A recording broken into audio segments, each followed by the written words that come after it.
అందరూ it's not about count all the time. మనం ఇట్లా ఒక 10 మంది కూడుకోవడం అనేదే అసలు గొప్ప విషయం అని అనాలి మనం ఇవాళ రేపు. ఎందుకంటే అక్రాస్ అన్ని చోట్ల పీపుల్ ఆర్ బిజీ, అందరూ బిజీగా ఉన్నారు. ప్రభు వైపు మరి దేవుని వాక్యం నేర్చుకోవడానికి శ్రద్ధ కలిగిన వారు తక్కువగా ఉన్నారనే చెప్పాలి. అవుట్ ఆఫ్ విచ్ మీరు అందరూ టైం తీసుకోవడాన్ని బట్టి నేను దేవుని స్తుతిస్తా ఉన్నాను.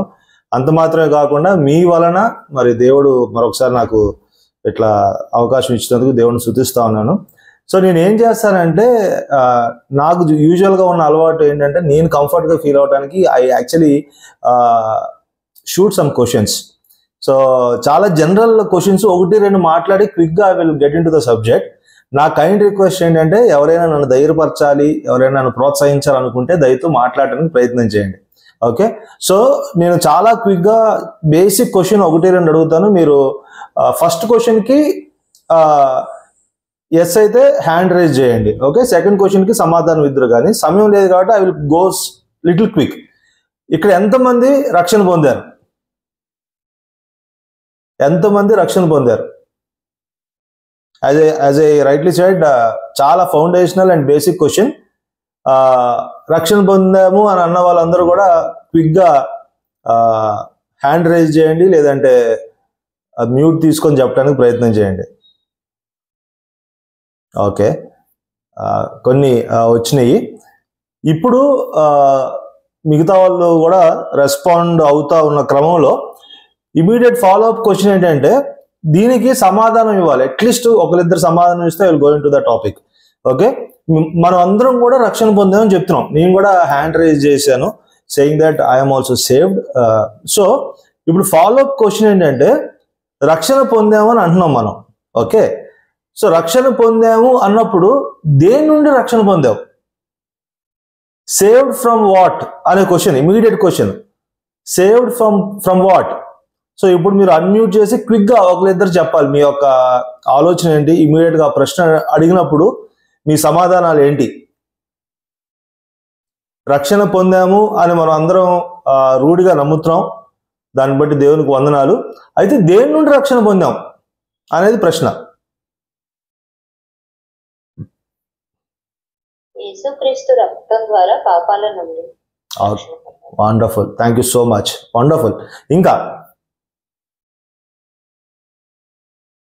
నేను ఫస్ట్లో చెప్పినట్టుగా నన్ను ప్రోత్సహించడానికి, నన్ను ధైర్యపరచడానికి ఒకరిద్దరు ఖచ్చితంగా మాట్లాడాలి. Sister, thank you so much. ఇంకా any answer, whatever comes in your mind. మనమే కాబట్టి, ఒక ఫ్యామిలీ కాబట్టి మాట్లాడవచ్చు. At least 1 more response please.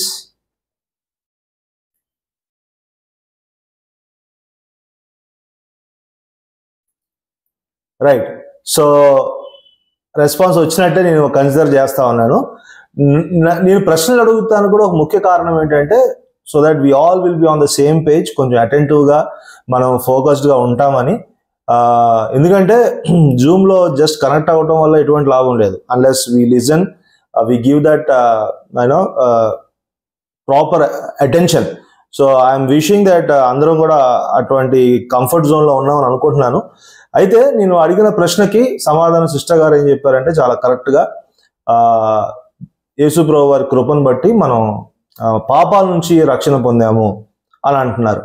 అయితే నేను దాన్ని అంగీకరిస్తూనే దాన్ని ఇంకొంచెం ముందుకి తీసుకెళ్తా. నేను దానికి ఒక ఆన్సర్ ఏమి ఇవ్వాలనుకుంటున్నానంటే, యాక్చువల్గా మనం దేని నుంచి రక్షణ పొందాం అని అన్నప్పుడు నేను ఒక ఇన్సిడెంట్ని మీకు గుర్తు చేయడానికి ప్రయత్నం చేస్తాను. ఎందుకంటే ఈ లోకం మొత్తంలో ఎల్లప్పుడూ సంతోషంగా ఒక విశ్వాసి మాత్రమే ఉండగలడట. ఈ మాటలు గమనించండి. విశ్వాసి ఎప్పుడు కూడా కృంగిపోలేడు, నిరుత్సాహపడలేడు, బాధపడడానికి అవకాశం లేదు. ఒకవేళ ఇటువంటి పరిస్థితులు జరిగినా కూడా అవి తాత్కాలికమే. ఇమీడియట్గా ఏంటంటే సంతోషానికి గురి చేస్తుంది వాక్యం, దేవుని యొక్క సత్యం. ఎందుకు ఈ మాట్లాడుతున్నానంటే మనం పొందుకున్నటువంటి రక్షణ అటువంటిది, గొప్ప రక్షణ మనం పొందుకున్నది. ఏంటి ఆ రక్షణ అంటే మనకు ఇమీడియట్గా గుర్తుకొచ్చే కొన్ని లేఖనాలు నేను మాట్లాడతాను. పాపం వలన వచ్చేటువంటి జీతము మరణం. పాపం వలన వచ్చే జీతం మరణం. మనం అందరం కూడా మరణానికి పాత్రులం. మనం ఈ భూమి మీద మన క్రియల వల్ల మనం అందరం కూడా కష్టపడి కష్టార్జితంతో మనం సంపాదించుకున్న జీతం ఏంటయ్యా అంటే, మన క్రియలను బట్టి మనకు వచ్చిన జీతం ఏంటంట, వాక్యం చెప్తుంది మరణం. ఈ పాపమట దేవుడు చూస్తూ ఊరుకోలేడట. అయితే పాపం చేసిన ప్రతి ఒక్కరి మీద దేవుని యొక్క కోపం ఆకాశం నుంచి వారి మీద కుమ్మరించబడుతుందని వాక్యం చెప్తా ఉంది. దేవుని యొక్క కోపము పాపుల మీద, అన్యాయస్తుల మీద, దౌర్జన్యం చేసే వాళ్ళ మీద, తప్పులు చేసే వాళ్ళ మీద, దుష్టుల ఎడల దేవుని కోపం ఆకాశం నుంచి వారి మీద కుమ్మరించబోతా ఉందట.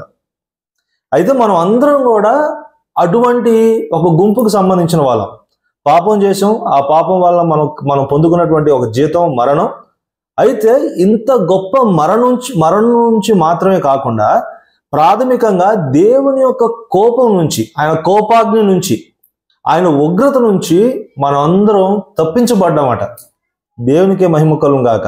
ఇందాక సిస్టర్ చెప్పినట్టుగా దేవుని యొక్క ప్రణాళికలో కుమారుని యొక్క రక్తం చేత మనం అందరం కూడా కొనబడి, మనం అందరం కూడా పాపం చేయబడ్డాం కనుక ఆ పాపానికి తగిన ఫలము మరణం కనుక మనందరిని కూడా ఉరేయటానికి మనం ఊహించుకుందాం. మరి మరణం అన్నప్పుడు లైఫ్ కాకుండా మరణ శిక్ష మన మీద విధించినప్పుడు ఏం చేస్తారండి? కూర్చోబెట్టి బిర్యానీలు పెట్టరు కదా. ఒకరోజు ఖచ్చితంగా అపాయింటెడ్ టైంలో తీసుకెళ్ళి హ్యాంగ్ చేయాల్సిన పరిస్థితి. ఈరోజు ప్రకాష్ కానీ వింటున్న మీరు కానీ మనం అందరం కూడా కేవలం హ్యాంగ్ చేయడానికి మాత్రమే పాత్రులం. అయితే మనందరినీ కూడా సంఖ్యలు వేసుకొని ఆ హ్యాంగ్ చేసే ఒక ప్లేస్కి నడుచుకుంటా తీసుకువెళ్తా ఉన్నప్పుడు వాళ్ళు ఎలా తీసుకెళ్తారట? కొరడాలతో కొట్టుకుంటా, అరుస్తా, వారి మీద ఉమ్మేస్తా, వారి మీద దుమ్ము పోస్తా, అవమానకరమైనటువంటి ఒక మరణం వైపు నడిపించుకుంటా మనందరిని తీసుకెళ్తా ఉన్నప్పుడు మరణానికి పాత్రులను తప్ప మన దగ్గర వేరే ఏదీ లేనప్పుడు యేసు ప్రభువు వారు మనకు అడ్డుగా నుంచొని మనకు రావాల్సిన శిక్ష తను తీసుకొని దేవుడు కుమ్మరించబోతున్నటువంటి ఆయన కోపాగ్నిని, లేదంటే మన మీద రాబోతున్న ఆ ఉగ్రతని తప్పించేసి మన కష్టాన్ని, మన శ్రమని, మన శిక్షని ఆయన భుజం మీద వేసుకొని దాని యొక్క వెల మొత్తం చెల్లించి అంత గొప్ప ఉగ్రత నుంచి మనం తప్పించటం ఉంది చూసారా. ఈ ప్రణాళికను మనం ఏమంటున్నామంటే రక్షింపబడటం. నేను ఎందుకు ఈ ప్రశ్న అడిగానంటే, ఇంత గొప్ప రక్షణ అన్నప్పుడు మరి దాని వెయిటేజ్ మనకు అర్థం కావాలి కదా. ఈరోజు నువ్వు నేను బ్రతుకుతున్నామంటే అసలు ఎంత గొప్ప వరం. ఎప్పుడో మరణించాల్సిన వాళ్ళం, అది కూడా అవమానకరమైన మరణం పొందాల్సినటువంటి వారం. అలాంటి మనల్ని దేవుడు తప్పించడం ఏంటి? ఇందాక సిస్టర్ పాడినట్టుగా తల్లిలాగా అమ్మలాగా లాలించడం ఏంటి? ఎంత ఆశ్చర్యకరమైన ప్రేమ. అంతగా ప్రేమ చూపించడం మాత్రమే కాకుండా ఆ మురికిలో నుంచి, ఆ చీకట్లో నుంచి ఆశ్చర్యకరమైన వెలుగులోకి మనల్ని తీసుకొచ్చి ఆయన రాజ్యంలో ఆయన బిడ్డలుగా వారసులుగా చేయటం, ఆయన రాజ్యంలో నిత్యత్వం జీవిస్తాం అనేటువంటి ఒక వాగ్దానం మనం కలిగి ఉండటం, ఇంత గొప్ప రక్షణలో మనం పాలుబాగా అవ్వటం ఎంత గొప్ప వరం. దీన్నే మనం రక్షింపబడటం అని అంటాం, కొంచెం డీటెయిల్గా మనం మాట్లాడుకుంటే. సో ఇంత గొప్ప రక్షణ పొందిన తర్వాత ఇంత గొప్ప మహిమ మనకు రాబోతుండగా మరి మనం ఈ విషయాల గురించి పదే గుర్తు చేసుకోవాలి కదా. ఆ ఉద్దేశంలోనే మరొకసారి నేను అడగడానికి ప్రయత్నం చేశాను. మనం రక్షింపబడ్డాం, ఏదో జస్ట్ చిన్న ఎస్కేప్ కాదు, great danger from the wrath of God. దేవుడు కోపం నుంచి మనం తప్పించబడ్డామట. తప్పించబడి కేవలం మరణానికి మాత్రమే పాత్రులయ్యే మనల్ని మహిమకరమైన ఒక జీవితంలోకి యేసు ప్రభువు వారు నిన్ను నన్ను తీసుకెళ్ళబోతా ఉన్నాడు. అది మన రాబోయే ఒక మహిమ.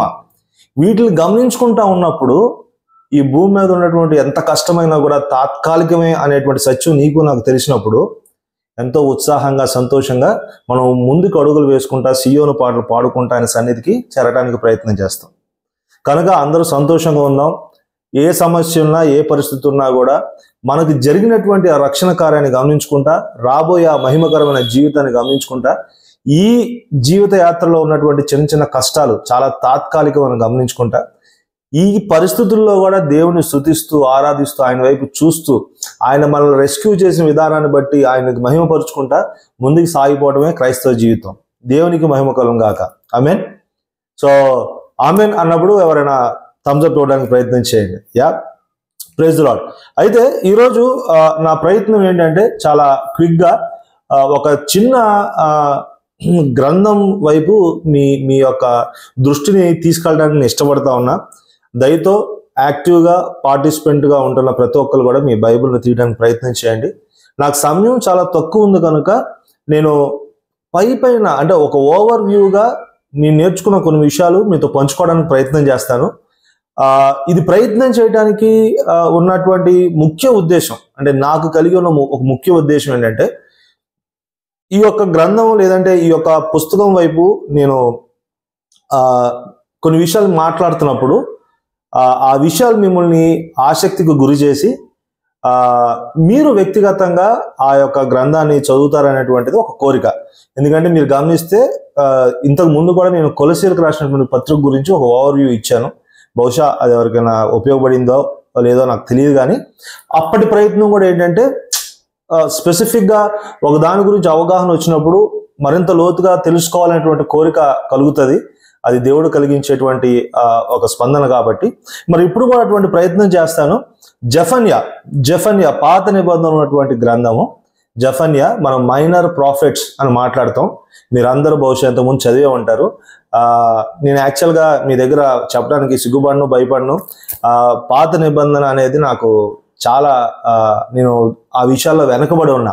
చరిత్రలో జరిగినటువంటి విషయాలు, దేవుడు వాళ్ళ ప్రజలతో చేసినటువంటి కార్యాలు, అప్పుడు దేవుడు వారి మధ్యలో నివసించిన విధానాలు, ఇవన్నీ తెలుసుకోవాలంటే మనం ఖచ్చితంగా పాత నిబంధన అంతా కూడా మనం తెలిసి ఉండాలి. సో ఈ మధ్య కాలంలో చాలా పాత నిబంధన వైపు నేను చూస్తా ఉన్నాను. సో కొన్ని విషయాలు నేర్చుకుంటా ఉన్నాను. ఈ జెఫన్యా చదువుతున్నప్పుడు కొన్ని విషయాలు నన్ను అట్లా పాజ్లో పెట్టినాయి అనమాట. సో ఆ విషయాలు మీతో కొన్ని పంచుకుంటానికి ట్రై చేస్తాను. మీరు వాటిని గమనించడానికి ట్రై చేయండి. అందరూ కూడా జెఫన్యా వైపు చూద్దాం. ఈ జెఫన్యా ఎవరు, ఏ ప్రాంతంలో ఉన్న వ్యక్తి, ఎటువంటి కాల పరిస్థితుల్లో ఉన్నటువంటి వ్యక్తి, ఆయన బైబిల్లో ఎందుకు ప్రస్తావించబడ్డాడు, బైబిల్లో ఏం రాశాడు. సో ఈ ఓవర్ వ్యూ ఇవ్వడానికి మాత్రం ప్రయత్నం చేస్తాను. I would say it's more of a skeleton. Lawn of flesh అంతా కూడా మీరు మీ కళ్ళతోటి వాక్యంలో చూసి నేర్చుకోవాలి. ఇందులో ఇంకొక గుడ్ న్యూస్ ఏంటంటే, ఈ జెఫన్యా గురించి మీరు తెలుసుకోవాలంటే చాలా ఈజీ. ఎందుకంటే దీంట్లో కేవలం 3 అధ్యాయాలు ఉన్నాయి. సంతోషం, చాలా సంతోషం. అలాంటి వాడికైతే చాలా సంతోషం. అబ్బో ఈరోజు ఒక బుక్ అంతా చదివాను అనే ఒక సాటిస్ఫాక్షన్. ఏమంటే జెఫన్యా గ్రంథంలో ఈయన ఏమంటారంటే మనకి మైనర్ ప్రాఫిట్స్ అంటాము, కానీ చాలా అద్భుతంగా దేవుని చేతుల్లో వాడబడినటువంటి వ్యక్తి. చాలా సంతోషించే విషయం ఏంటంటే 3 అధ్యాయాలు ఉన్నాయి. మనం చక్కగా we can start and we can end the book maybe in 20 minutes. కొంచెం స్లోగా చదివితే 30 minutes.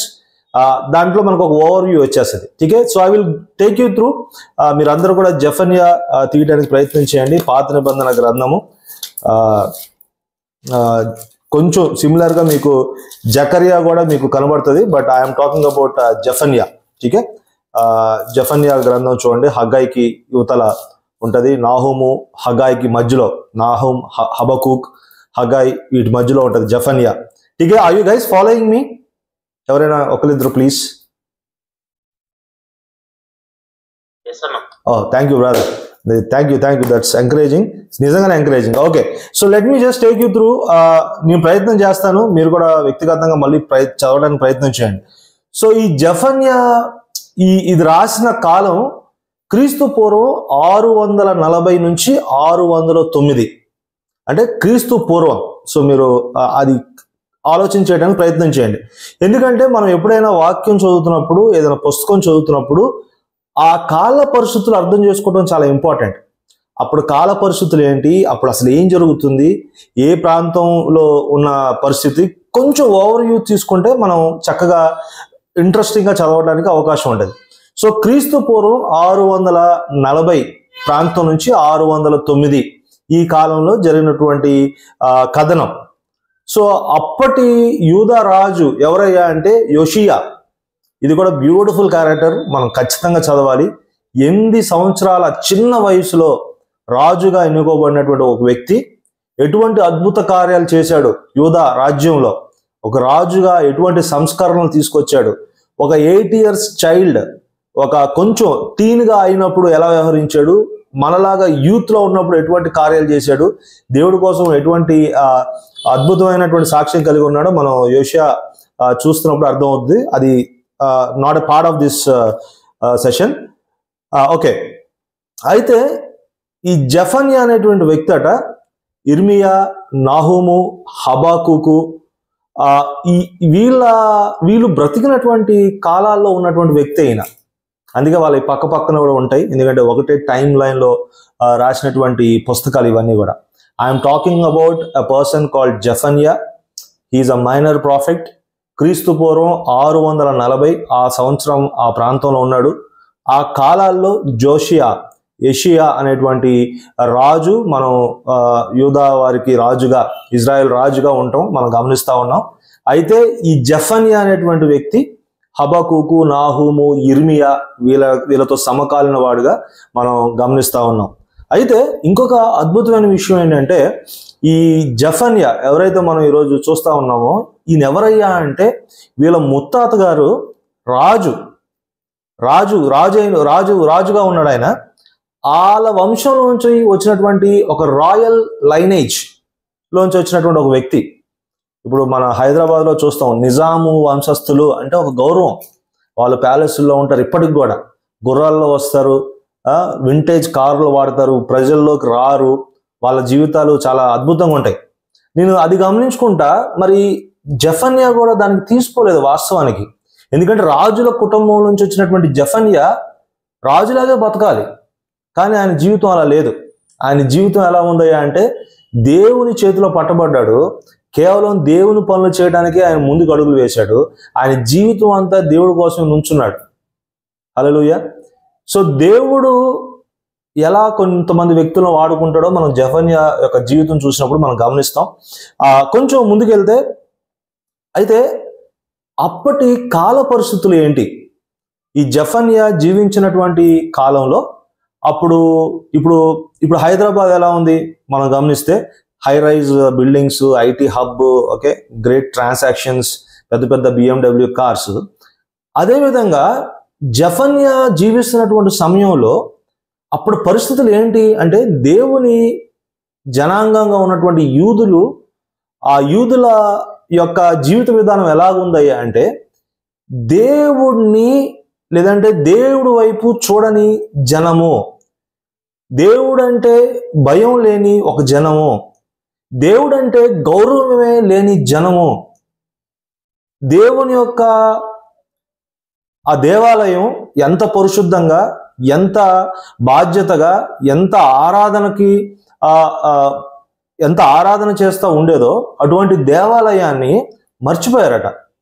అప్పటి కాల పరిస్థితులు ఎలా ఉన్నారంటే, ఏ దేవుడైతే వాళ్ళని ఒక గొప్ప శ్రమ నుంచి తప్పించాడో, బానిసత్వం నుంచి తీసుకొచ్చాడో, ఏ జనం అయితే ఎర్ర సముద్రం నుంచి దేవుడు వాళ్ళని కాపాడాడో, 2 పాయలుగా చేసి అద్భుతంగా నేనే యెహోవాని, నేనే దేవుడినని ఆయన టెస్టిఫై చేసుకొని, కనబరుచుకొని, ఆయన శక్తి సామర్థ్యాలని ప్రజలకు చూపించి ఎండిన భూమిలో నుంచి వాళ్ళని తీసుకొని వస్తా ఉన్నాడో, ఏ దేవుడైతే 40 సంవత్సరాలు వాళ్ళ చొక్కా చినిగిపోకుండా, వాళ్ళ చెప్పులు తెగిపోకుండా, ఏ రోజు పస్తు పెట్టకుండా 40 సంవత్సరాలు కాపాడుకుంటా వచ్చాడో, ఏ దేవుడైతే అద్భుతంగా ఆకాశం నుంచి మన్నాను కురిపించాడో, ఏ దేవుడైతే అద్భుత కార్యాలు చేసి శత్రు సైన్యాన్ని ఒక మాటతో మట్టి కరిపించాడో, ఆ దేవుడినట వీరు పట్టించుకోవట్లేదట.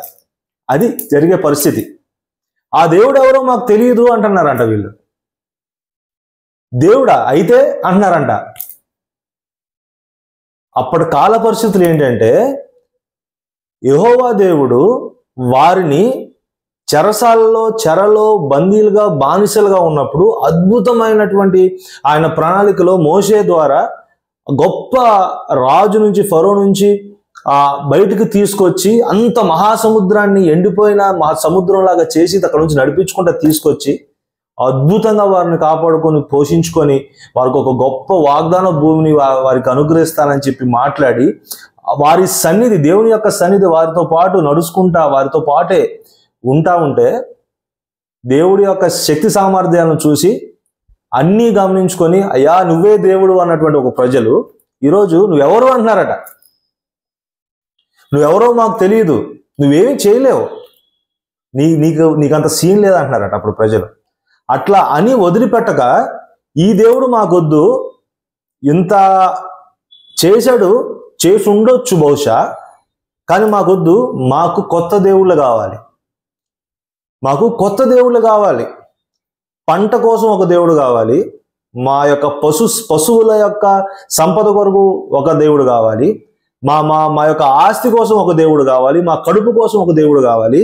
ఆ దేవుడిని మేమే సృష్టించుకుంటాం. అప్పుడు ప్రాంతంలో ఉన్నటువంటి పరిస్థితులు మీకు చెప్తా ఉన్నాను. ఎవరు ఈ ప్రజలంతా అంటే యూదులే, దేవుని ప్రజలే, దేవుని చేతితో ఎన్నుకోబడినటువంటి ప్రజలే.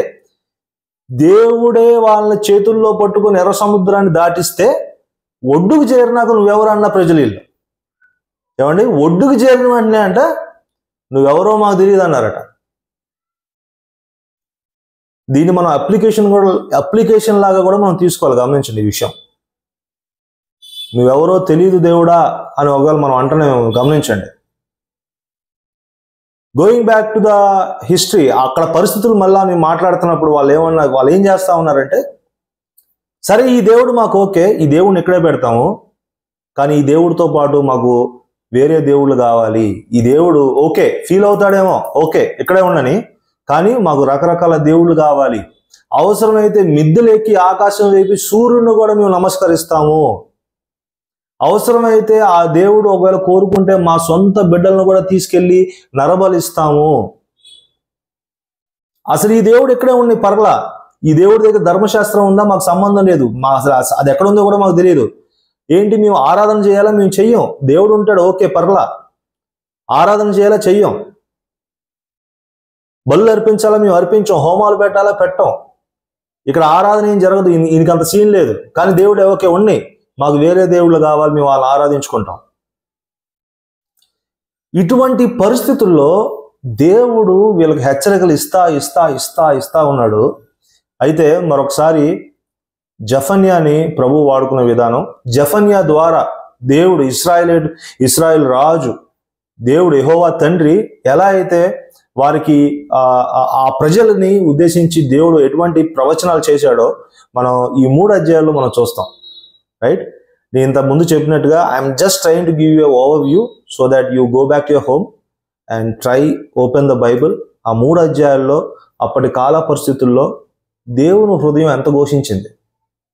ఆ 3 అధ్యాయాలు చదివితే మనం ఎంతగా దేవుణ్ణి మరలా సిలువెక్కించగలమో, ఎంత సామర్థ్యం కలిగిన వాళ్ళమో నువ్వు నేను తెలిసిపోతుంది ఆ 3 అధ్యాయాల్లో. ఇంతకుముందు చెల్లి పాడినట్టుగా ఆశ్చర్యకరమైన ఆ ప్రేమ అంటే ఏంటో ఈ 3 అధ్యాయాలు చదివిన తర్వాత అర్థమైపోతుంది మనకి. ఎందుకు భరించాలి దేవుడు, అటువంటి ప్రజలు ఎందుకు కావాలి ఆయనకి, దేవుణ్ణి ప్రేమించిన ప్రజలు ఎందుకు కావాలి ఆయనకి, నువ్వెవరో తెలీదు అన్న ప్రజలు ఎందుకు కావాలి ఆయనకి. అటువంటి పరిస్థితుల్లో Zephaniah, the man of God, Zephaniah prophet, ప్రవక్త, దేవుడు ఆయన వాడుకున్న విధానం మనం కొంచెం ముందుకెళ్ళి చూడడానికి ప్రయత్నం చేద్దాం. ఇంతకుముందు నేను చెప్పినట్టుగా అక్కడ పరిస్థితులు ఏంటంటే ధర్మశాస్త్రాన్ని వదిలిపెట్టేశారు.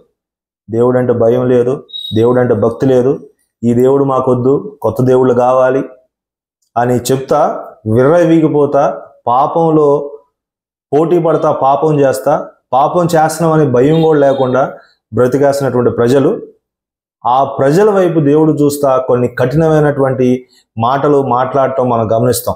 సో అందరూ కూడా దయచేసి జెఫన్యా 1వ అధ్యాయం చూడటానికి ప్రయత్నం చేద్దాం. ఇంతకుముందు నేను చెప్పినట్టుగా 3 అధ్యాయాలు జాగ్రత్తగా మీరు మరలా ఈ వారం అంతా చదివినట్టుగా ప్రతిరోజు మీ బైబిల్ స్టడీ, రెగ్యులర్ బైబిల్ స్టడీతో పాటుగా ఈ 3 అధ్యాయాలు చదవడానికి ప్రయత్నం చేయండి. Are you guys following? ఎవరైనా ఒకరిద్దరు ఇందాక తమ్ముడు చెప్పినట్టుగా యు గైస్ ఫాలోయింగ్?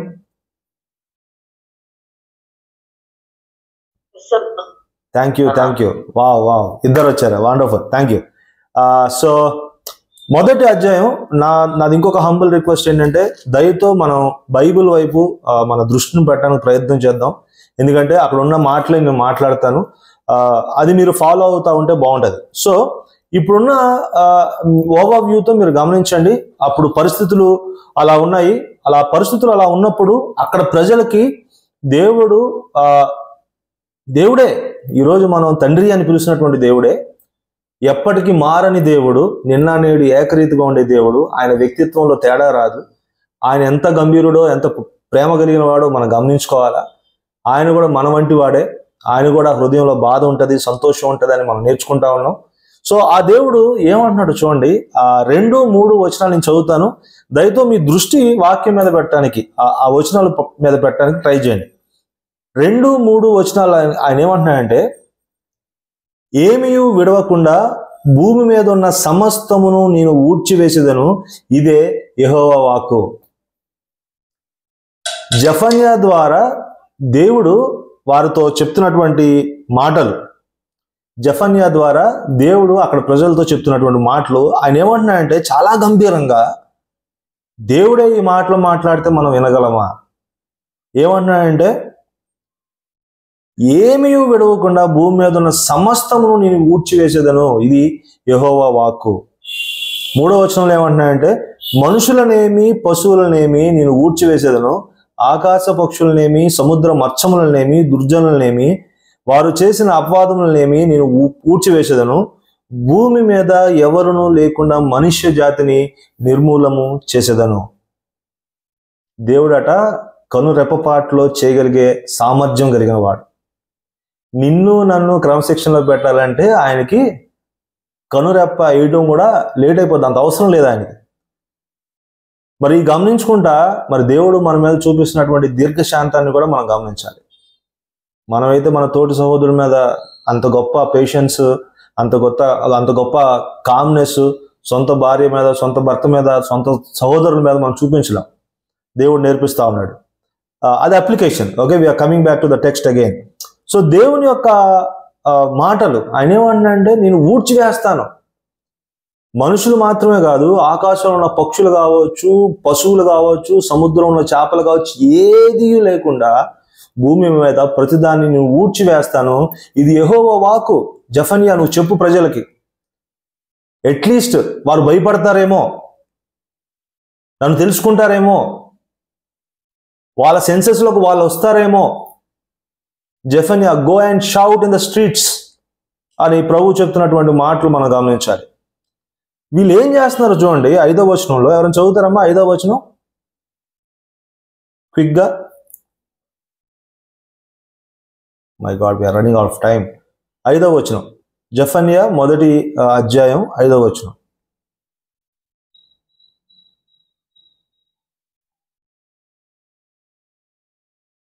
మిద్దెల మీద ఎక్కి ఆకాశ సమూహములకు మొక్కువారిని యెహోవా పేరును బట్టి బయలుదేవత తమకు రాజును దాని నామమును బట్టి మొక్కి ప్రమాణం చేయవారిని నేను నిర్మూలం చేసేది. వండర్ఫుల్. మీరు ఇది చూసినప్పుడు మీరు గమనించాలి. మిద్దెల మీదకెక్కి ఆకాశ సమూహములకు మొక్కువారు. మనం ఈరోజు చూస్తాం కొంతమందిని, మనం వాకింగ్ చేస్తా ఉంటే అటు పక్క బిల్డింగ్ మీద నుంచి వెళ్ళి నమస్కారాలు చేస్తా, దండాలు పెడతా, వాళ్ళ ఫెయిత్ను వాళ్ళు కనబరుస్తారు. ఇది ఇప్పుడు వచ్చింది కాదట, ఇది అప్పటి నుంచే. ఆ సూర్య నమస్కారాలు, నక్షత్ర నమస్కారాలు, వీళ్ళు ఏం చేశారంటే వాళ్ళని రక్షించుకున్నటువంటి దేవుడిని, అంత మహిమకరంగా ఆయన కనబరుచుకున్నటువంటి దేవుడిని ఈయన మాకు అవసరం లేదని చెప్పి ఆకాశం ఎక్కి సూర్య నక్షత్రాలను పూజించడం ప్రారంభించారట. ఇందాక నేను చెప్పినట్టుగా సూర్య నక్షత్రాలను మాత్రమే కాకుండా వీళ్ళ సొంత దేవుడిని కూడా వీళ్ళు నిర్మించుకున్నారట. దేవుడు ఏమంటున్నాడంటే, నేను నిర్మూలం చేస్తాను, మిమ్మల్ని అందరినీ నేను నిర్మూలం చేస్తాను అని అంటా ఉన్నాడు. 12వ వచనం చదువుతారమ్మా. 12వ వచనం కొన్ని చక్కటి మాటలు మనం గమనించాలి. తర్వాత మీరు చక్కగా ఇంట్లో కూర్చొని చదువుకోవచ్చు. 12వ వచనం, ఆ కాలమున నేను దీపములు పట్టుకొని యెరూషలేమును పరిశోధింతును. మడ్డి మీద నిలిచిన ద్రాక్ష రసము వంటి వారై యెహోవా మేలైనను కీడైనను చేయువాడు కాడని మనసులో అనుకుని వారిని శిక్షించును. నేను కొన్ని మంచి టెక్స్ట్స్, కొన్ని రెఫరెన్సెస్ పికప్ చేశాను. అక్కడ ఏమన్నాడు చూడండి, మళ్ళీ మీరు టెక్స్ట్ వైపుకు. దేవుడట ఆ కాలమున నేను దీపములు పట్టుకొని యెరూషలేమును పరిశోధింతును. ఏంటంటే దేవుడట దీపం పట్టుకొని ఎతుకుతాడట. ఆయన కోపం ఎలా ఉందో చూడండి. దేవుడు ఎతుకుతాడట. హైదరాబాద్ మొత్తం, అమీర్పేట, మోతీనగర్, లేదంటే వేరే ప్రాంతంలో, మీరున్న ప్రాంతంలో దేవుడు ఉదాహరణ చూపిస్తా ఆయన వ్యక్తపరుస్తూ ఉన్నాడు. అరే నాయన, మిమ్మల్ని ఎవరిని వదిలిపెట్టను, ఏ ఒక్కరిని వదిలిపెట్టను. మీరు నేను లేను అని మీరు అంటున్నారు కదా, నేనే మిమ్మల్ని ప్రేమిస్తే మీరు నన్ను విసర్జిస్తున్నారు కదా. నేనొద్దు, మీకు కొత్త దేవుళ్ళు కావాలని చెప్పి మీ యొక్క శరీరాన్ని మీరు వేరే దేవుళ్ళకి మీరు అర్పిస్తూ ఉన్నారు కదా. నేను మిమ్మల్ని నిర్మూలన చేస్తాను, మీ పని నేను పడతాను. ఎట్లా పడతానయ్యా అంటే, రాత్రి అయిపోయినా పగలైపోయినా కూడా మీరు ఎక్కడ దాక్కున్నా, కొండల కింద దాక్కున్నా, బల్లల కింద దాక్కున్నా, మంచాల కింద దాక్కున్నా కూడా టార్చ్ లైట్ వేసుకొని మీ ఇళ్ళ మీద నేను పడతాను. పిట్టల్లాగా మీరు రాలిపోతారు. ఒకరోజు నేను రాబోతా ఉన్నాను. ఈ విషయం జెఫన్యా, నువ్వు వెళ్ళి వాళ్ళ ముందు నుంచి గట్టిగా కేకలు వేయి. ఈ ప్రజలు చేసేది సరైన విషయం కాదు, దేవుణ్ణి మర్చిపోయారు వీళ్ళు అని ప్రభువు చెప్తున్నటువంటి మాటలు. దాని కొనసాగింపుగా ఏమంటున్నాడంటే, యెహోవా మేలైనను కీడైనను చేయువాడు కాడని మనసులో అనుకుని వారిని శిక్షింతును. దేవుడు మంచివాడండి, మమ్మల్ని ఏం చేయడు. ఏ పాపం చేసినా కూడా వెళ్ళి ఒక మంత్రం చదివి ప్రభువా మమ్మల్ని క్షమించు అంటే క్షమించేస్తాడు. ఆయన మేలు కీడు చేసే దేవుడు కాదు. అంటే ఒక వైరాగ్యం, ఒక వ్యంగ్యం, అన్ని రకాల భావాలు దాంట్లో మనం ఎదుక్కోవచ్చు. అటువంటి ప్రాక్టికల్గా లేదంటే లాజికల్గా మాట్లాడుతున్నాను అని అనేటువంటి వారిని కూడా ఆయన వదిలిపెట్టడట. దేవుడు ఒక బహిరంగంగా ఒక స్టేట్మెంట్ నా తరపున ఇయ్యి జెఫన్యా అని చెప్పి జెఫన్యాతో చెప్తున్నప్పుడు, జెఫన్యా మాట్లాడుతున్నటువంటి కొన్ని మాటలు, దేవుని హృదయం నుంచి వస్తున్నటువంటి కొన్ని మాటలు మన వైపు చూసినప్పుడు దేవుడు ఏమంటాడు, నీ వైపు నా వైపు చూసినప్పుడు దేవుడు ఏమంటాడు, మనం వేసుకోవాల్సిన ప్రశ్న, అప్లికేషన్. ఆ ప్రజలు అప్పుడు కాల పరిస్థితుల్లో ఉన్నటువంటి పరిస్థితుల్లో వారు వేరే దేవతలను పూజిస్తూ ఉన్నారు. మరి ఈ రోజు మనం ఇక్కడ బైబిల్ పెట్టుకుంటున్నాం, ఇక్కడ ఫోన్ పెట్టుకుంటున్నాం, మన లీజర్ యాక్టివిటీస్ మనం చేస్తూ ఉన్నాం. దేవుడు ఉన్నాళ్లే అన్నట్టుగానే ఉంచుతున్నాం. కానీ మరి మనం ఎక్కడైనా దారి తప్పుతున్నామా? నేర్చుకుంటా మనం కొన్ని అప్లికేషన్స్ కూడా తీసుకోవడానికి ప్రయత్నం చేద్దాం. దేవుడు ప్రేమ కలిగిన వాడే, కరెక్టే. కానీ దేవుడు ఏమి చేయడలే అనుకుంటే పొరపాటు. మనం భయంతో దేవుడి దగ్గరికి వెళ్ళకూడదు. కానీ దేవుడు ఎవరో, ఏం చేయబోతున్నాడు అన్న సత్యాన్ని, ఆ కన్విక్షన్ తోటి మనం ఆయన వెంబడించాలి. జాగ్రత్తగా ఈ విషయాలు మీరు గమనించడానికి ప్రయత్నం చేయండి. అయితే ఎవరట ఈ ప్రజలంతా? ఎవరు వీళ్ళెవరు అంటే, ఇంతకుముందు నేను చెప్పినట్టుగా ఈ ప్రజలంతా దేవుని ప్రజలే. దేవుని చేత ఎన్నో మేలులు అద్భుతాలు చూసిన ప్రజలే. దేవుడు ఒక కేకేస్తే శత్రు సైన్యం పారిపోయి పిట్టల్లాగా ఎడారిలో రాలిపోయినప్పుడు దేవుని స్తుతించిన ప్రజలే. తెల్లవారులు దేవుని ఆరాధిస్తా తంబూర సితార నాదంతో పాటలు పాడిన ప్రజలే. ఈ రోజు వాళ్ళు ఏమంటున్నారంటే, ఈయనెవరో మాకు తెలియదు, ఈ దేవుడు మాకు తెలియదు, ఈ దేవుడు అంటే మాకు తెలియదు అంటున్నారట వీళ్ళు. ఇంకొక 3-4 వచనాలు చదువుదాం మనం. 13వ వచనం చదువుతారమ్మా. 13వ వచనం. ఇంకో 15 నిమిషాల సమయం ఉంది మనకి. ఆ 15 నిమిషాలు నేను ముగిస్తాను క్విక్గా. 13th verse, 1వ అధ్యాయం 13వ వచనం.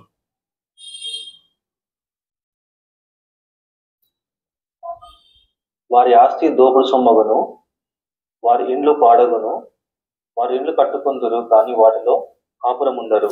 చూడండి, గమనించండి, చాలన్నా గమనించండి ఈ మాటలు చూడండి. మనకు కూడా దేవుణ్ణి వదిలిపెట్టి మనం ఆస్తి గురించి పరిగెడతా ఉన్నా, ఇల్లు కట్టుకోవాలని పరిగెడతా ఉన్నా, మనం ఏదో సాధించాలి, ఏదో అచీవ్ చేయాలని పరిగెడతా ఉన్నా, దేవుడు ఏం చెప్తున్నాడంటే, వారికైనా ఈరోజు మనకైనా దేవుడు ఏమంటున్నాడంటే, ఆస్తి దోపిడి సొమ్మగును, నీ ఆస్తి నువ్వు అనుభవించవు, ఆస్తి వల్ల నీకు సుఖం రాదు, నీ కడుపు నిండదు.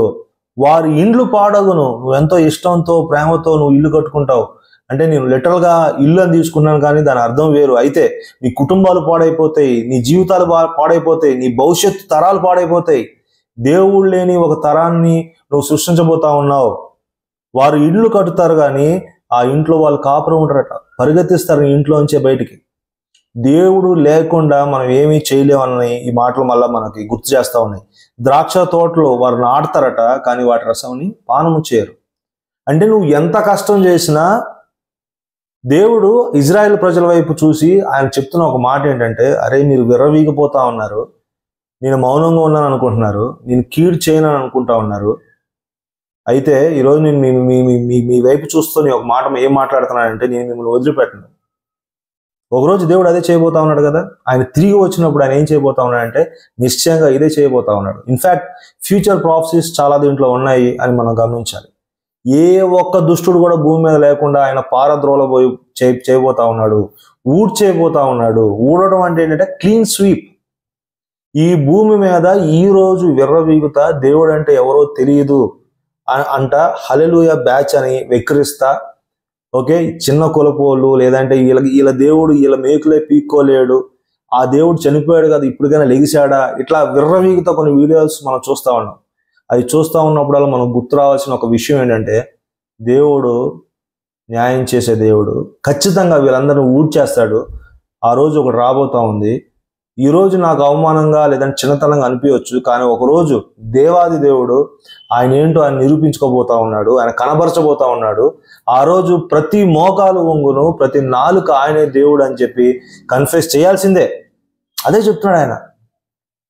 దేవుడు ఏమంటున్నాడంటే, దుష్టులు కావచ్చు, దేవుని ప్రజలే కావచ్చు, దేవుడు లేకుండా నువ్వు అన్యాయంగా స్వార్థంగా నువ్వు కట్టుకున్న ఇల్లు ఒక రోజు ఉండవు నాయన. నీ కళ్ళ ముందే పేకమేడలా ఊడిపోతాయి, అశాశ్వతమైనవి. నీ కాపురం ఉండదు, నీ కుటుంబం ఉండదు, నీ తరతరాలు ఉండవు.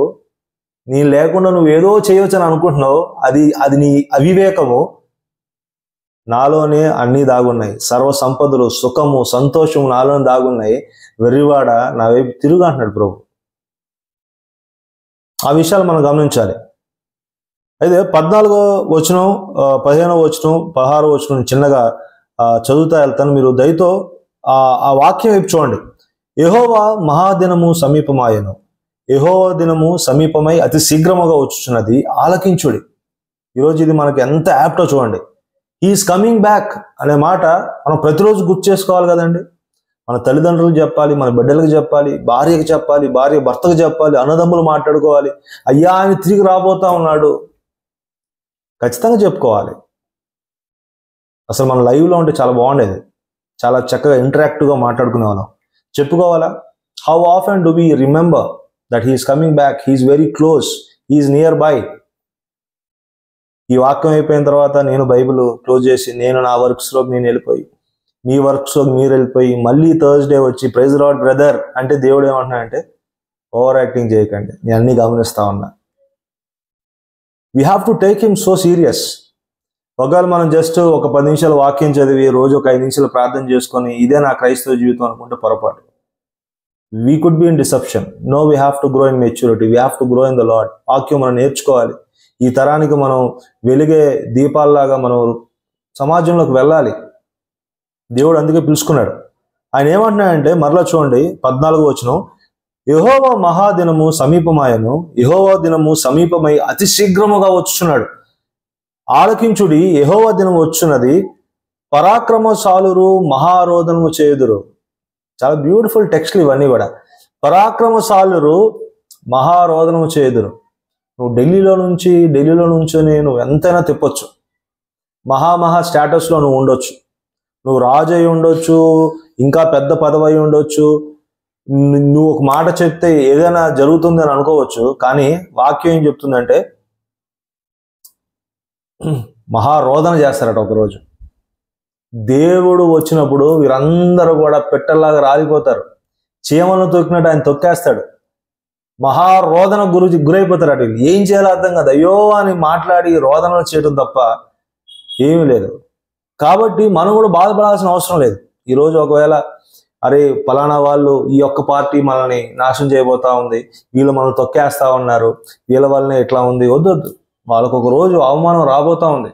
అవమానం, దేవుని కోపం వాళ్ళ మీద కొమ్మరింపబడతా ఉంది. ఆ రోజు కొరకు వాళ్ళు పోగు చేసుకుంటా ఉన్నారు, దేవుని ఉగ్రతను వాళ్ళు పోగు చేసుకుంటా ఉన్నారు. ఆ మహా ఉగ్రత వాళ్ళ మీదకు వచ్చినప్పుడు మహారోదనకు వారు గురవుతారట.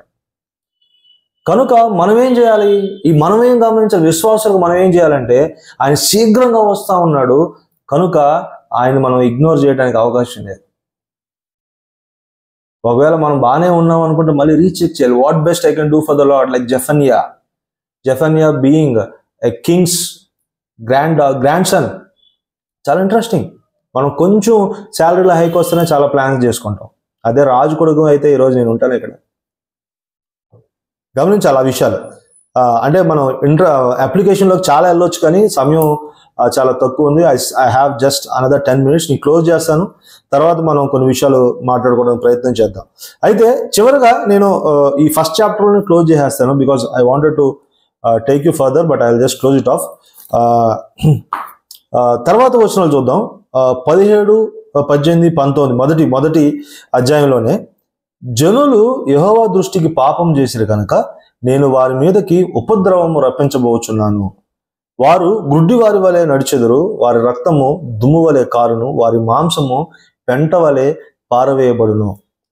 18వ వచనం, యెహోవా ఉగ్రత దినమున తమ వెండి బంగారములు వారిని తప్పింపలేకపోవను, రోషాగ్ని చేత భూమి అంతయు దహింపబడును, హఠాత్తుగా ఆయన భూనివాసులందరినీ సర్వనాశనం చేయబోతా ఉన్నాడు. ఈ విషయాలు మీరు గమనించండి. From what are we saved అని నేను అడిగిన ప్రశ్న ఇదే. యేసు ప్రభు వారు నీ మీదకి నా మీదకి రాబోతున్నటువంటి ఆ యొక్క కోపాన్ని, దేవుని యొక్క ఉగ్రతని ఆయన ఏం చేశాడయ్యా అంటే, నిన్ను నన్ను హత్తుకొని ఆయన దేవుని యొక్క ఉగ్రతను తీసుకున్నారు, శిలువ మీద మరణించి రాబోయే మహా ఉగ్రత నుంచి కూడా దేవాదేవుడు మనకు తప్పించాడు. We're saved from what? From the wrath of God. దేవుని యొక్క మహా ఉగ్రత నుంచి మనం తప్పించబడ్డాం. లేదంటే ఒకరోజు మనం కూడా మహారోధనకు గురవాల్సినటువంటి వారు. కానీ యేసు ప్రభు వారు నీ కోసం నా కోసం ఆ రాబోయే ఉగ్రత నుంచి కూడా తప్పించడానికి దేవుడు చేసినటువంటి ఆ రక్షణ కార్యాన్ని ఒకవేళ మనం గమనించకుండా మన వర్క్ మన పని మనం స్వార్థంగా చేసుకుంటా ఏదో క్రైస్తవత్వంలో ఉన్నాం కదా అని క్రైస్తవులుగా మనం ముందుకు అడుగులు వేసుకుంటా వెళ్ళిపోయి సాటిస్ఫై అయిపోయి ఉంటే దేవుడు ఏమంటున్నా అంటే, నో, ఆయన ఏమన్నా అంటే, జస్ట్ రీథింక్. నీకు ఇవ్వబడినటువంటి బాధ్యత ఏంటి, నీ వర్క్ ఏంటి, నువ్వు చేయాల్సిన పని ఏంటి? ఎదగాలి కదా మనం యాజ్ బిలీవర్స్. లాస్ట్ ఇయర్లో నా విశ్వాస జీవితం ఎలా ఉంది, ఈ సంవత్సరం నా విశ్వాస జీవితం ఎలా ఉంది? లాస్ట్ ఇయర్లో నేను వాక్యం ఎంతసేపు చదివేవాడిని, ఎంత ఆసక్తిగా ఉండేవాడిని, ప్రార్థనలు ఎలా గడిపేవాడిని, మరి ఈ సంవత్సరంలో ఎదుగుదల కనబడుతుందా లేదా? ఆ గ్రాఫ్ మనం చూసుకోవాలి కదా. ప్రభుతో మన సహవాసం ఎలా ఉంది, ప్రభు కోసం నేను పరిచర్యలో లేదంటే దేవుని రాజ్యం కట్టే విషయంలో నేను ఎలా ప్రయాసపడుతున్నాను, what is that I'm adding to the kingdom of the Lord? లేదంటే మనం ఇలా యాడ్ చేసుకో, ఇలా అనుకోవాలా, లాస్ట్ ఇయర్లో నాకు సేవింగ్స్ ఎంత ఉంది, ఈ ఇయర్లో ఎంత సేవింగ్ ఉంది, లాస్ట్ ఇయర్లో నా జాబ్ రోల్ ఇది, ఇప్పుడు నాకు మంచి ప్రమోషన్ వచ్చింది, లాస్ట్ ఇయర్లో నాకు హెల్త్ సరిగ్గా బాగాలేదు, ఈ ఇయర్లో బాగా హెల్త్ సెట్ అయింది, లాస్ట్ ఇయర్ నాకు పెళ్లి కాలేదు, ఈ ఇయర్ నాకు పెళ్లి అయింది. ఈ క్యాలిక్యులేషన్స్ వద్దాయి, మంచిగా క్యాలిక్యులేషన్స్ కరెక్టే, బట్ అవన్నీ లీస్ట్ బ్రదర్స్ అండ్ సిస్టర్స్. ఎందుకంటే దేవుడు ఏమంటున్నాడంటే, ఆ దినమునట యెహోవా ఉగ్రత దినమున తమ వెండి బంగారంలో వారిని తప్పించవు. నీ ఇల్లు నిన్ను తప్పించదు, నీ బలం నిన్ను తప్పించదు. తన సొంత ప్రజలతోనే దేవుడు మాట్లాడుతూ ఉన్నాడు. ఈ 2, 3 వచ్చిన అధ్యాయాలు కూడా మీరు చదివినప్పుడు చాలా బ్యూటిఫుల్గా ఉంటుంది. But I don't want to get in to second chapter because మనం మళ్ళీ మధ్యలోనే ఆపేయాల్సి వస్తుంది. సో ఓవరాల్గా అప్లికేషన్ ఏంటి అంటే, మళ్ళీ నేను చెప్పేది, నా రిక్వెస్ట్ ఏంటంటే, let us try and study these 3 chapters together. ఒకసారి ఈ ఓవర్వ్యూ తోటి ఒక 10 సార్లు చదవడానికి ప్రయత్నించండి. Because it takes just 10-15 minutes. చదవండి, మళ్ళా చదవండి, ఆగి చదవండి, దేవుడు హృదయాన్ని అర్థం చేసుకోండి, అప్పుడు కాల పరిస్థితులను అర్థం చేసుకోండి, జెఫన్యా యొక్క వర్క్ని అర్థం చేసుకోండి. ఈరోజు నాకేంటి అప్లికేషన్ అది కూడా గమనించుకోవాలి. దేవుడు ఏమంటున్నా అంటే, నా వైపు తిరగండి.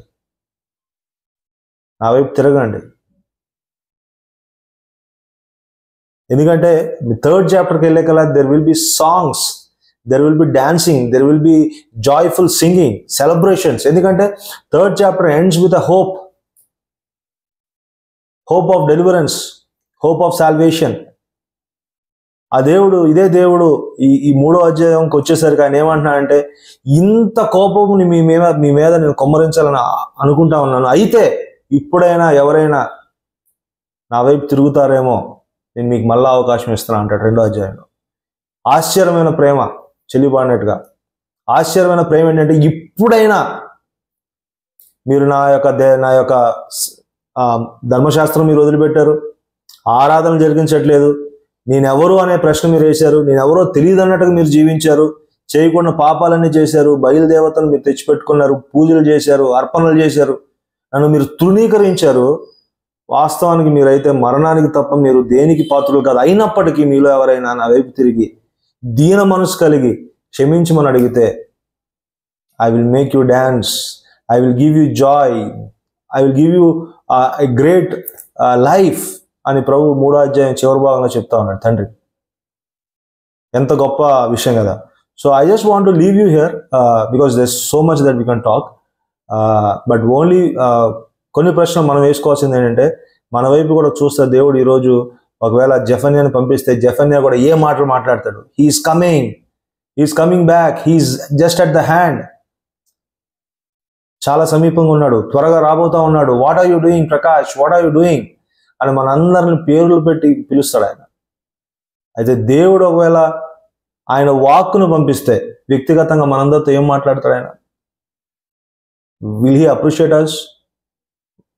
ఆయన ఒకవేళ సంతోషంగా ఉన్నాడంటారా మనల్ని బట్టి? మనం రక్షింపబడ్డామని మనం అంటున్నాం. Are we really sure about it? So ఇలాంటి కొన్ని ప్రశ్నలు వేసుకుంటా మనం దీన్ని క్విక్గా ఒక చిన్న ప్రేయర్తో ముగిద్దాం. తర్వాత ప్రాబ్లీ ఇఫ్ టైమ్ అలౌస్ 1-2 విషయాలు మనం మాట్లాడడానికి ప్రయత్నం చేద్దాం. అందరూ కళ్ళు మూసుకుంటే I just close with small prayer. ప్రభువా తండ్రి, మీకు వందనాలు నాయన. ప్రభా మరి ఆ కాలంలో ఆ పరిస్థితుల్లో నీ ప్రజలు ప్రభా నేను ఎలా అయితే వదిలిపెట్టి దూషించారో, we're no less than them Lord Father God. అవును తండ్రి, మేము కూడా అటువలనే మిమ్మల్ని తృణీకరించాం, మీరెవరో తెలియదు అన్నట్టు మేము బ్రతుకుతా ఉన్నాం. ఈరోజు మరొకసారి నన్ను మమ్మల్ని క్షమించమని అడుగుతున్నాం తండ్రి. అయ్యా, నువ్వు కోరుకున్న వ్యక్తులుగా మమ్మల్ని మార్చండి. మరి జెఫన్యా మరి 3 అధ్యాయాలు మరలా మేము చదవటానికి అయ్యా, మరి నీ వాక్యంలో చదువుతున్నప్పుడు మరి వాక్యం అంతా, చరిత్ర అంతా తెలుసుకోవాలనేటువంటి కోరిక మా హృదయంలో మీరు పుట్టించండి.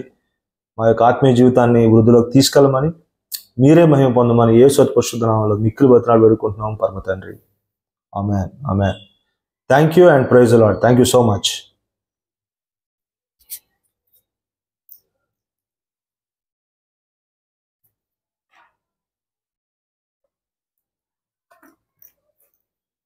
So I am officially done. So all yours.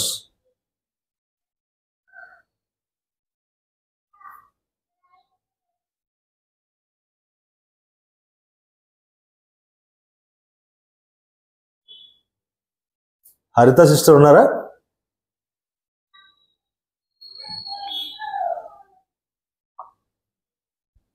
ఇక్కడ మీటింగ్ లో ఉందనుకుంటాము.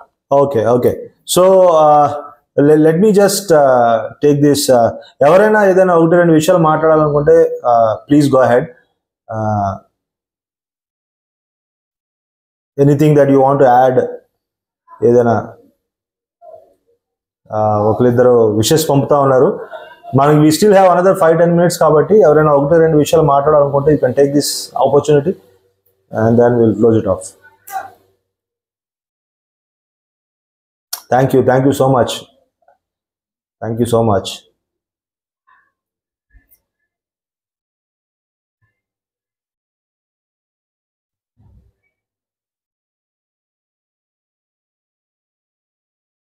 బ్రదర్, మీరు ఏమైనా మాట్లాడతారా? Thank you Abhi, thanks for joining. ఇట్లాగే రెస్ట్రిక్టెడ్ పీపుల్ చాలా మంది వచ్చేసారు.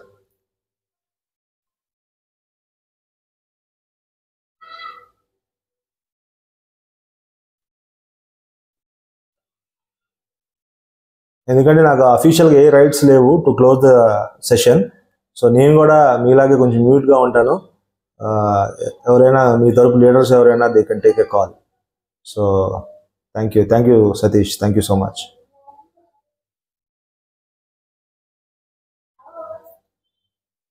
థ్యాంక్ యూ హరిత. సో మీరు క్లోజ్ చేయాలంటే we can close. Yeah, thank you. Praise Lord. Thank you so much.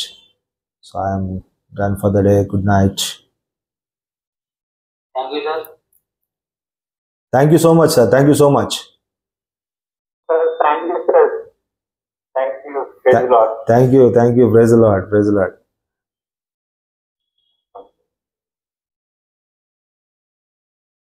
మన వాళ్ళకి కూడా జూమ్లో ప్రాక్టీస్ సెషన్ అయిపోయినట్టున్నది. మంచిదే. Yeah okay, see you all.